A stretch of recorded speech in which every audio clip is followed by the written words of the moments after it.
정권 재창출에 실패하면 끝이다. 정권 재창출하는데 내가 갖고 있는 역량을 다 투입을 해서 내 체면이 좀 손상되고 욕을 좀 먹더라도 그거 우선 해야지 하고서 하게 됐어요. 우선은 저랑 생각이 비슷해요. 하고자 하는 바가 굉장히 비슷해요. 오래전부터 그래왔는데 저는 이제 그런 생각이거든요. 우리가 경제 성장을 아주 성공적으로 해서 지금은 세계 10위권까지 들어가고 대한민국 훌륭하다 이렇게 되지 않습니까? 성장을 잘 끌고 가야 됩니다. 지속 가능하게 성장을 끌고 가려면 지금 우리가 해결해야 될 문제, 그거는 우리 사회의 양극화 문제거든요. 불공정, 불평등, 불균형 이런 문제들을 우리 사회에 해결을 해야 되는, 우리가 지금 크게 전환하고 있잖아요. 4차 산업혁명, 포스트 코로나, 그리고 기후위기라고 하는 큰 전환 속에서 새로운 성장 동력을 잘 만들어야 되고 그리고 거기에다 덧붙여서 불공정, 불평등한 이런 구조들을 바꿔내는 이 두 가지 축이 필요한 거죠. 근데 지금 이제 우리가 10위권으로 가는 데는 전환기에 맞는 경제 성장의 방향들 이런 것들은 잘 잡아가고 있습니다. 그런데 이 이제 두 번째 문제가 아직 우리가 해결해야 될 문제고 굉장히 어려운 문제예요. 이를테면 대기업과 중소기업, 정규직과 비정규직, 그리고 유통재벌과 자영업 이런 문제들이거든요. 전부 이게 사회적 갈등의 요소들인 거예요. 그렇죠. 그거는 우리 우원식 의원이 최고 전문가야. 그쪽 분야는. 거기에다가 이제 그런 불공정과 또 한편으로 가면은 자산의 불공정 문제가 있죠. 이 부동산 문제 때문에 벌어지는 그것만큼 큰 게 지역 간 불균형입니다. 수도권 비대와 있다는 나머지 지역의 불균형 문제, 이런 우리 사회의 불공정, 불평등, 불균형으로 해서 벌어지는 사회적 격차를 어떻게 해소할 것이냐, 이게 우리한테 주어져 있는 가장 중요한 의제죠. 저는 그게 시대 정신이라고 생각해요. 그런 시대 정신에 이재명 지사가 가장 가까이 있습니다. 저랑도 그런 얘기를 많이 해왔는데, 우리 사회의 이런 사회적 약자, 또 불공정, 불평등 이런 문제들을 해결하기 위해서 참 노력하고 있구나. 그렇게 생각을 해서 생각이 일단 비슷하다. 또 하나는 저랑 궁합이 좀 맞아요. 그렇습니까? 스타일은 굉장히 다릅니다. 스타일은 다를 것 같은데. 이재명 지사는 거칠기도 하고 과감하기도 하고 돌파력도 있고 좌우 안 보고 확 밀고 나가기도 하고 그러면서 성과를 만들어내는 그런 사람이죠. 저는 생각은 같으면서 전후좌우를 잘 살펴보고 최대한 지지를 모아서 하려고 하고 요거를 잘 맞추면 정말 같은 생각을 힘있게 밀고 갈 수 있지 않냐. 생각이 같으면서 스타일은 달라서 맞추면 궁합이 잘 맞을 수 있겠다. 그런 면에서 궁합. 우원식 의원님이 원내대표 출신에다 당대표 선거에 직전에 나오셨던 분이거든. 굉장히 어떻게 보면 민주당의 상징성이 큰 분인데 그런 위치에서 특정 대선 후보를 지지한다는 것 자체가 어떻게 보면 리스크도 있는 거잖아요. 반대하는 사람도 꽤 있었고요.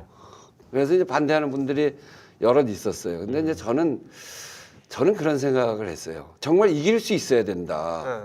대통령 선거가 굉장히 어렵습니다. IMF 때 김대중 대통령이 JP랑 결합을 해서도 39만 표 이겼어요. 그렇습니다. 노무현 대통령 때도 57만 표 이겼어요. 57만 표. 2.38. 그리고 그 다음에 문재인 대통령이 이길 때도 저쪽이 세 군데로 갈라졌잖아요. 그 홍준표, 안철수, 유승민. 우리는 여기에 심상정 이렇게 갈라졌고 그 양쪽을 합쳐보면 47대 50이에요.